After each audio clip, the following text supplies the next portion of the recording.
Vlada v odstopu je dopoldne razpravljala o odpravi sklepa, s katerim je tik pred volitvami do oblikovanja nove vlade delno zamrznila postopke privatizacije. Slovenski državni holding, ki vodi postopke prodaje državnega premoženja, namreč meni, da je sklep nezakonit in če ga vlada ne bo odpravila, opozarja holding, bo vložil tožbo na sodišču. Vlada bo razpravo nadaljevala na popoldanski seji. Danes se bo iztekel rok za plačilo denarnih kazni po izreku sodb v zadevi Patria. Odvetniška družba Matos je za predsednika SDS-a Janeza Janšo poravnala 37 tisoč evrov denarne kazni. Prokurist Rotisa Ivan Črnkovič je nakazal 5 tisoč evrov za stroške kazenskega postopka. Brigadir Tone Krkovič pa doslej še ni poravnal kazni.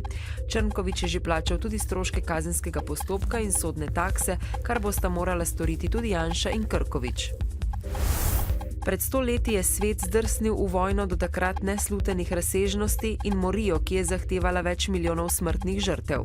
Avstro-Ogrska je 28. julija 1914 Srbiji napovedala vojno natanko mesec dni po sarajevskem atentatu na avstro-ogrskega prestolonaslednika Franca Ferdinanda.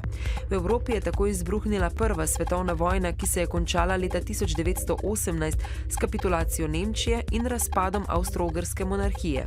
Razpadlo je tudi Otomansko cesarstvo, v Rusiji pa je bolševiška oktobrska revolucija odnesla ruskega carja. Vojna je zahtevala okoli 8,5 milijona smrtnih žrtev, prvič pa so med bojevanjem tudi uporabili za takratni čas visoko razvito orožje in strupene bojne pline.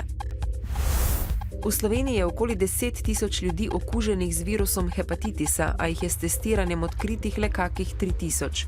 Virusov je več, hepatitis B in C lahko povzročita cirozo jeter ali raka. Virus se prenaša z okuženo krvjo pri spolnih odnosih, tetoviranju, vbrizgavanju in vdihavanju mamil in tudi z akupunkturo.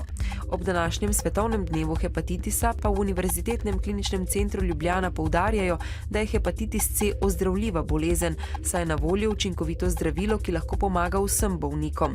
Doslej vsaj četrtini niso mogli pomagati. Pod geslom Premisli še enkrat, testiraj se, opozarjajo, da je v Sloveniji z virusom hepatitisa C okužen odstotek populacije, le slaba sedmina pa ve zanjo, zato ljudi pozivajo, naj opravijo testiranje, ki je anonimno. Potniki mestnega avtobusnega prometa se bodo odslej po Mariboru lahko vozili 1 uro za vsega 78 centov.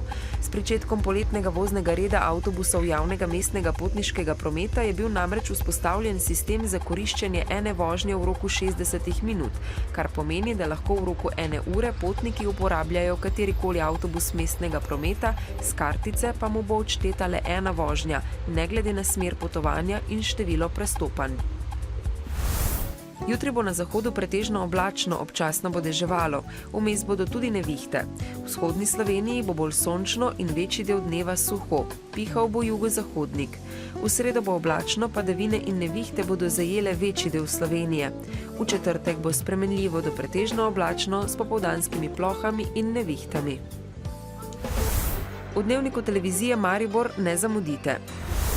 Uporabniki društva Sonček sami zbirajo denar za streho. Bomo plačevali tudi za odvajanje padavinskih voda. Arsana na Ptuju vabi zanimive goste. Maribor v soboto premagal Radomlje. Novice Štajerske, Pomurja in Koroške ob 18.